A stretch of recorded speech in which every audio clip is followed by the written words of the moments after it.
Welcome into the Paul Kuharsky podcast. I might be coming down with something, and I know exactly where to trace it in the Titans press room if I am. I'm happy you're here. We're going to discuss candidates to replace Mike Vrabel, Amy Adams Strunk's role in the new collaboration. Aziz Al-Shair's fine. I'm part of the 440 network. I'm brought to you by Zen Sports and Jaspers. We're going to jump right in. Candidates to replace Mike Vrabel. What offensive whiz kid from the McVay or Shanahan tree has not panned out? It's gone pretty well for those guys. Zach Taylor, Kevin O'Connell from McVay's tree, Mike McDaniel from Shanahan's tree, Matt LaFleur from both trees. Probably thought it was a bit early for every one of those guys. I think Titans fans would be happy, should be happy if they wound up with somebody akin to any of those guys. You'd take any of those four guys right now. There were also three defensive guys out of those trees. Brandon Staley out of the McVay tree is the only clear fail from them. Robert Saleh with the Jets is okay. We haven't seen him yet in a situation with a good quarterback. Maybe next year with an aging Aaron Rodgers. DeMeco Ryans out of Shanahan has his team in the playoffs in his first season when it was a terrible Houston Texans team last year. None of the candidates connected to the Titans so far are McVay or Shanahan guys. But neither was Kevin Stefanski, who started out with the Browns coming from a Brad Childress tree, or Nick Sirianni, who's done well with the Eagles, who's a smorgasbord guy. He comes from Todd Haley, Romeo Crennel, Mike McCoy, Anthony Lynn, and Frank Reich. So, I think they've got to hire an offensive guy. And four of those guys have been requested already. Ben Johnson from Detroit, Brian Callahan from Cincinnati, Mike Kafka from the Giants, Brian Johnson from Philadelphia. Let's look at those guys some. I should mention that Mike Herndon already has a piece up at paulkuharsky.com. You should be a member there. It's the price of a cup of coffee per month to read everything that we put up there, including Mike's weekly column. He delves into some of these guys, some other guys, and what he thinks of them. Also, his thoughts on the end of Vrabel's tenure. And I've got a lot of stuff up there about that, obviously. I've investigated some of these guys or read up on them, called around, and wanted to share kind of my thoughts on where these guys are in terms of how ready they would be to take over the Titans as a head coach. So Ben Johnson, the Detroit Lions offensive coordinator, is a hell of a candidate. Very good play caller. He's had a player in Detroit call him kind of an evil genius with the way he puts together plays. He's regarded as a super bright guy. Very good relationship with Jared Goff, who he's turned into something I think many of us thought Jared Goff could never be as an NFL quarterback. He's very hands-on. That could rub some people the wrong way as a head coach. I don't think he'd be as hands-on as Mike Vrabel. Hard to match that. But he is regarded as the big reason that Jared Goff has turned into what Jared Goff has turned into, which is a playoff quarterback who's been a key member of a turnaround of a franchise that historically sucks. He's been cranky when he's been asked about head coaching opportunities. Last year, he obviously had significant chances, particularly in Carolina, and declined, thinking that he needed at least one more year to put himself in position to be ready. Now he looks like a guy that checks all the boxes. He would just need a good staff around him, perhaps with a few older guys on it. What tree does he come out of? Joe Philbin, Dan Campbell, Adam Gase, Matt Patricia. So it's not a matter of tree for Ben Johnson, but I think he's as strong a candidate as is out there. He's going to be very attractive. David Tepper is going to desperately want him in Carolina. He's got North Carolina roots, but Carolina is the least enticing of the, 8 open jobs because David Tepper is very difficult to work for, and because Carolina is such a mess. Brian Callahan, the offensive coordinator of the Cincinnati Bengals, is not calling plays. Zach Taylor calls plays, but he's got some great stuff on his resume. He worked with Peyton Manning in Denver, which means that he understands protections to the Peyton Manning degree of understanding protections. And God knows the Titans need help protecting the quarterback. That starts with an influx of new offensive line talent. But it'd be great to have an offensive minded head coach who would then have a coordinator and an offensive line coach all in sync with his vision, which, is hyper intensive based on having seen it through Peyton Manning's eyes. I'm told he's got all the chops. He's got a great personality. Coach's son, obviously, his dad was head coach of the Raiders and a great offensive line coach. Players love him. He's got a great rapport in Cincinnati with Joe Burrow and the quarterbacks. And he was a big part of the group that got Jake Browning to a place where he led the Bengals to a 4-3 record in his first 7 starts and kept the Bengals in a playoff run after Joe Burrow's wrist injury ended, the Bengals' hopes as far as most of us expected. He's with Zach Taylor on the ground floor in 2019 when they came in. He's been in the league more than a decade, and like I said, comes from an NFL family. Terrific with the media, I'm told. His tree, McDaniels, Josh McDaniels, which is no great vote of confidence, John Fox, Jim Caldwell, little John Gruden. Mike Kafka of the New York Giants. Some people in New York are surprised at the attention Mike Kafka is getting as a head coaching candidate. He's very much an embrace routine guy. He's good with the X's and O's, regarded as an excellent teacher. But he's been known spice up his meetings with some quality TikTok clips and stuff like that. We know Mike Vrabel was known for that. But get this. Mike Kafka's own mother called him boring. She said boring, but not in a bad kind of way. But I don't know what boring in a good kind of way is. In a piece in NewJersey.com last January.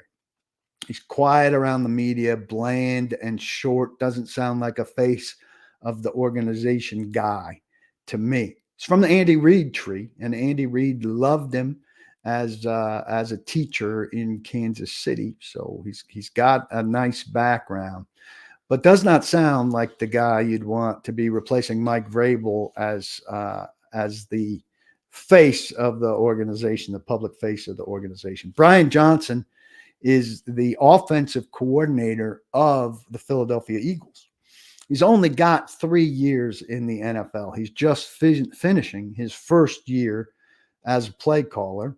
The Eagles play Monday night against Tampa Bay, the sliding Eagles, in a wild card round game.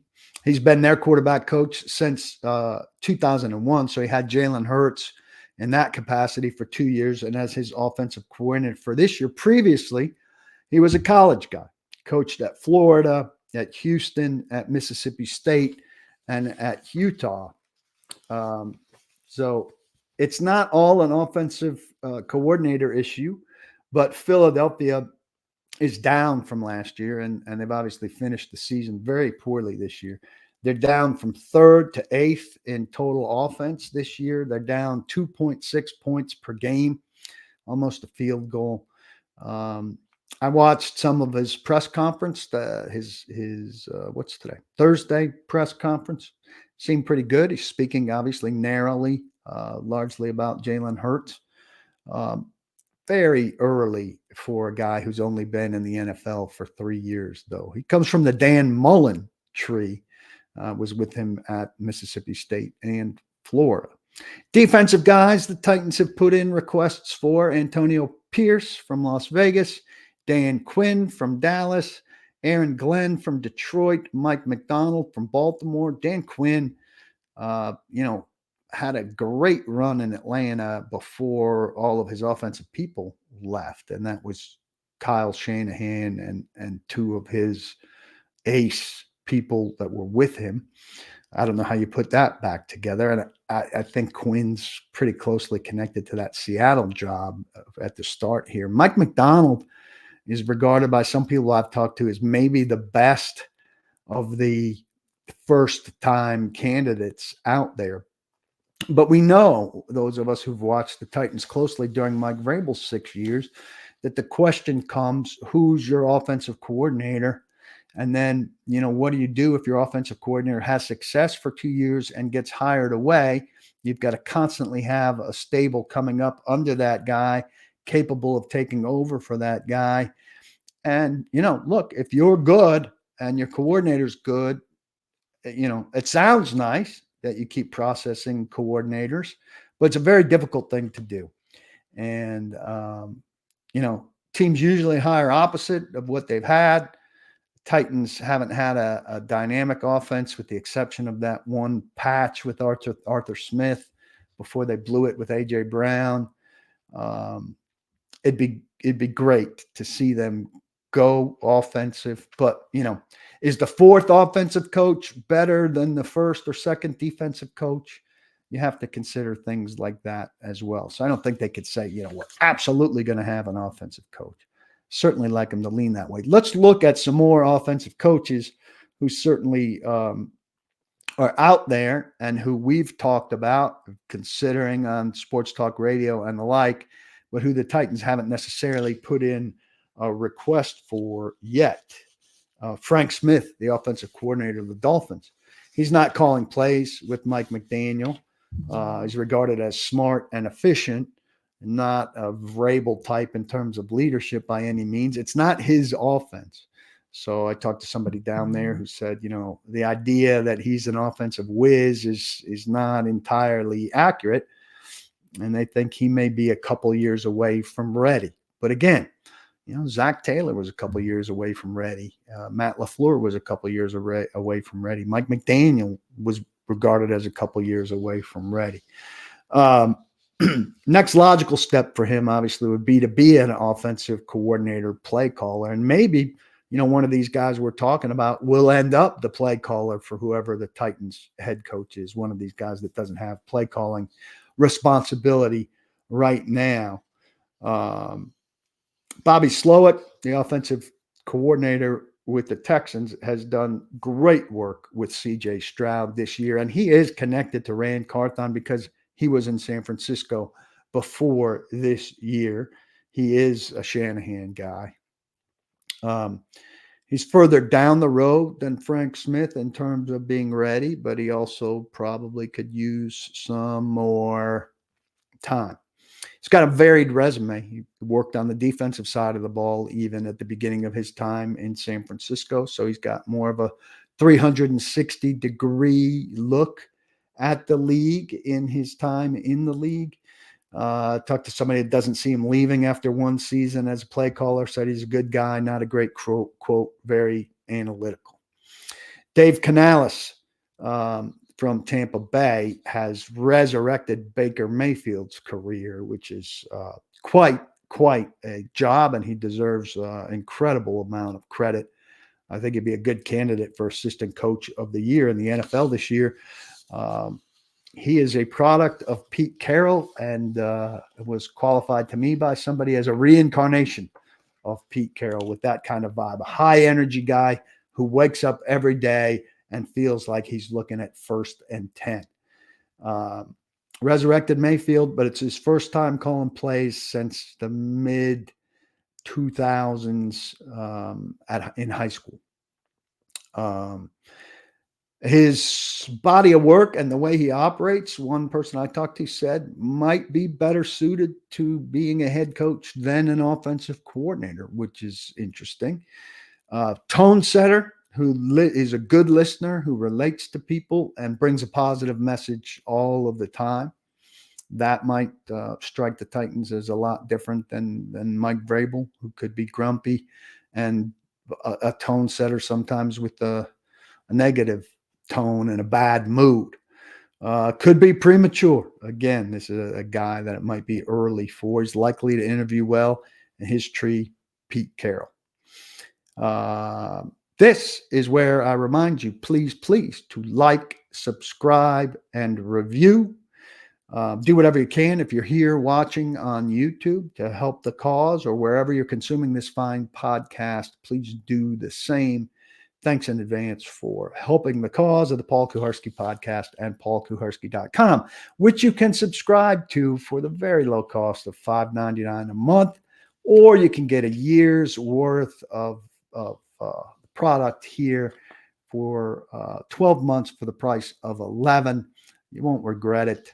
Unique content all year round on your favorite team, and obviously a lot of news and analysis coming up with the build up to a big decision about who's going to be the head coach, and then a lot of information about who he is and what kind of staff he puts together.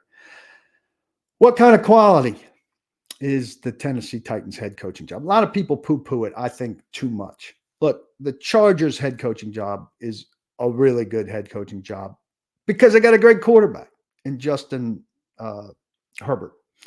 There's weak ownership out there with the Spanos family, but they stuck with Anthony Lynn for 4 years, who wasn't a very good head coach. Staley got almost 3 years. You live in Southern California, which you could do a lot worse. They're they're second-class citizens to the Rams, but if you go out there and win, you could change the story. I think that's the best available job. I think Atlanta's a pretty solid job, solid roster. Arthur Blank, solid owner, solid roster minus the quarterback, and they're drafting 8th. They might be in range of one of the 4 best quarterbacks here, or they could move up and make their charge.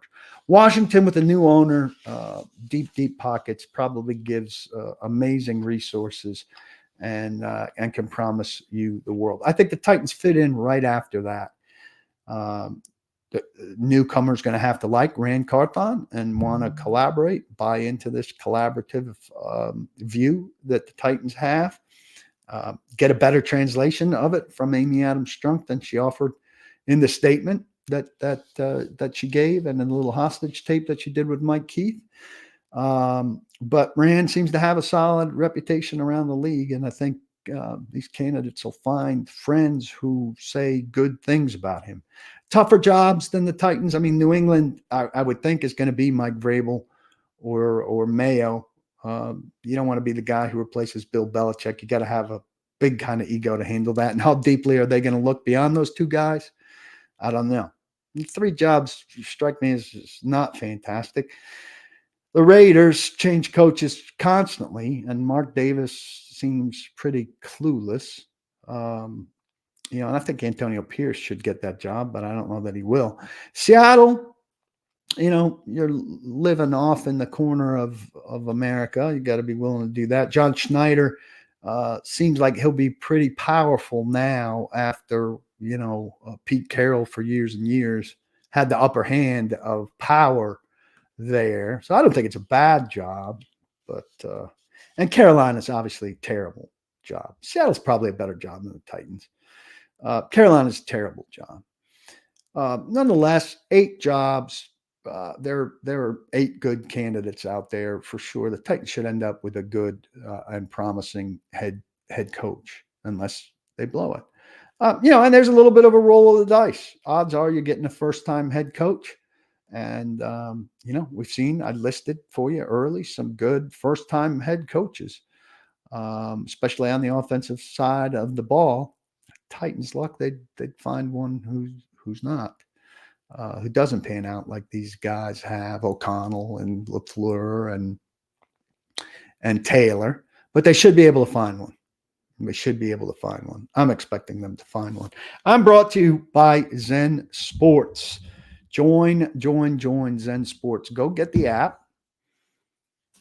Here's their logo and whatnot. Let me put it on this side this time. Zen Sports. No, it's more natural over here. You join Zen Sports and you make a $10 bet, and you get a free 1-year membership to Paul Kuharsky. But if your $10 bet is bigger than $10, even if it's $10, your first bet can be a no danger first wager bonus. If you lose that first bet, you get refunded up to $1,000. Anything that you can get odds on up to $500. That is a pretty sweet deal right there. And I've got a parlay for you here for Super Wild Card Weekend. I'm not going to put $1,000 on it, but I'm going to put something on it. So get out your pen or talk this into your phone notes. Browns money line over Houston. Browns money line over Houston. Kansas City giving 4.5 to Miami. And Tampa Bay over 20.5 points versus Philadelphia Monday night. The Eagles have been giving up 31 points a game in their last 7 games. The Bucs are averaging 24, and that's despite bad showings in the last 2 weeks against division rivals. This is plus 440, I think I wrote down. I don't have it right in front of me. Browns money line over Houston. Kansas City giving 4.5 against Miami. Tampa Bay over 20.5 against Philly Monday night. Book it, as they say. Zen Sports. Download it and get it on your phone. Use it as your betting app. It's my preferred betting app. Gambling problem? Call 1-800-889-9789. Terms and conditions apply. Must be 21 and over in Tennessee to bet. Again, sign up. Use TNPaul as your code. Get a bet. Make a $10 bet. Get a free membership to paulkuharsky.com right here. Collaboration is the buzzword with the Titans and this new head coach who's going to come in and work with Rand Carthon and Rand Carthon's front office and with Amy Adams Strunk. Amy Adams Strunk said, and this is a quote that takes some sorting through, as the NFL continues to innovate and evolve, I believe the teams best positioned for sustained success will be those who empower an aligned and collaborative team across all football functions. That's a lot. I believe the teams best positioned for sustained success will be those who empower an aligned and collaborative team across all football functions. What does that mean? You could read it a couple times and be like, I kind of get it. And then you read it again and you're like, yeah, don't really understand what that means. I've read it probably now 15 times now that I've gotten to it again here. It sounds great. The suggestion there is major harmony. It also may be a little pie in the sky. You know the saying, it's amazing how much you can accomplish when nobody cares who gets the credit. In the NFL, a good share of people do care who gets the credit. There are egos at work with general managers and executives vying for the general manager's attention and pats on the head, and coaches and assistant coaches vying for credit from their head coach. So it's a nice aspiration, but it's also to some degree, I believe, unrealistic. So shoot for it. That's great. But there's going to be some pull, and their staff has gotten substantially bigger. You've got a GM and 2 assistant GMs now. And it could be more incoming. Who knows? The structure, Vrabel, seemed unclear, unsatisfied with the structure. Now you got a head coach coming in. It's going to hire, a largely new staff. Vrabel had 6 holdovers from Malarkey staff, mostly low-level people. But a new coach is putting together. I have a piece on this at PK.com.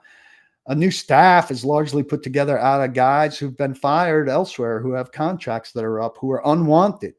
And so that first staff is hard for it to be, super terrific. You get permission from a couple teams to go promote their quarterback coach to your coordinator, their linebacker coach to your defensive coordinator, things like that. But you're also hiring a bunch of fired guys from the the other 7 teams that have fired their head coaches, or the Jaguars who fired their defensive staff, or the Bears who fired their offensive staff. It's hard to get excited, pondering some of those guys right now. Anyway, in this big collaboration, I think Amy Adams Strunk has to take a big lead. And she set up a world where you have to care about who gets credit, because she has always picked a side. I think she's done a pretty good job as owner of the Tennessee Titans, but Amy Adams Strunk has always picked a side. She inherited Ken Whisenhunt and Rustin Webster, and she eventually chose Webster, which was the clear choice.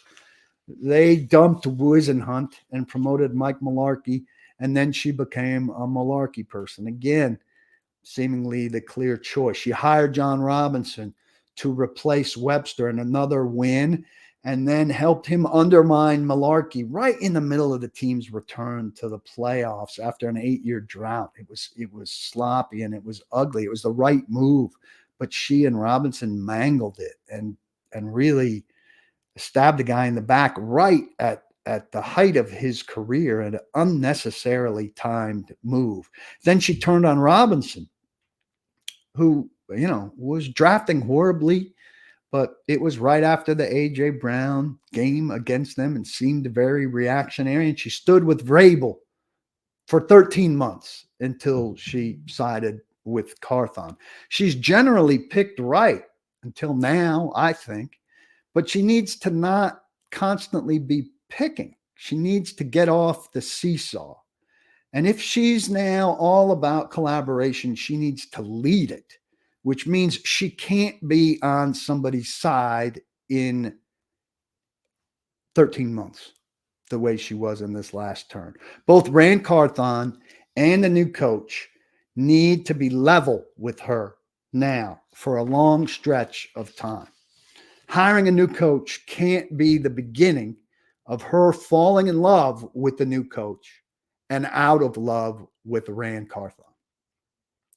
Also, in terms of collaboration, you can't underestimate the most important collaboration around a football team. The most important collaborations in the locker room, where guys played for Vrabel in week 18 of a lost season, of a horrible season, and for all of his foibles, he held together a team in a situation where rosters usually crumble and guys have plane reservations to get out of town and golf tee times and all of that stuff. And this team played hard for him through the end. And that's got to be valued and central. And if you don't have that degree amongst kumbaya, the kumbaya amongst the brass doesn't matter if you don't have that in the locker room. And you can't forget that. What this team had in week 15, 16, 17, 18 in the locker room is a very valuable thing. And as they're talking about collaboration, it's look, the Titans offices are largely on one floor now.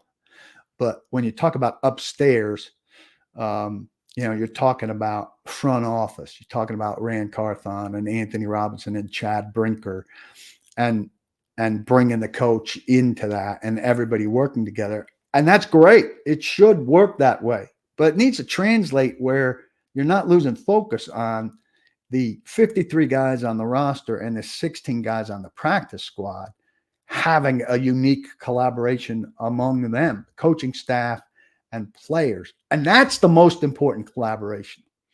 Not Ran Carthon and his guys and all of that. You want that too. But if you're choosing the most important collaboration in the building, that's not it. Most important collaboration in the building is Will Levis and his receivers. Most important collaboration in the building are the pass rushers syncing up to get to the other team's quarterback.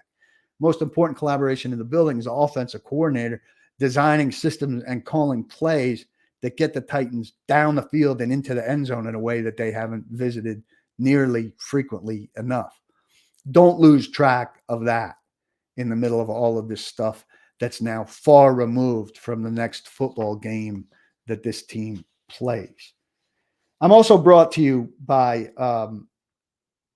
the one final point there that I missed. This is the most that Amy Adams Strunk has been doubted since she became controlling owner in March of 2015, right? And she's earned that doubt, I think. It's going to take time now for her to earn back that faith. So let's go, right? I mean, it doesn't have to be fast. They can take their time hiring this coach and everything. But then, and how about a little, everybody that defends them on the transparency thing, like they don't need to tell you anything and all of that, they got a lot of PSLs to sell. And I don't think a lot of blind faith amongst the people with the kind of money, the big money to sell the big PSLs. I would encourage you to not have blind faith to get good seats in this building. Make them tell you something.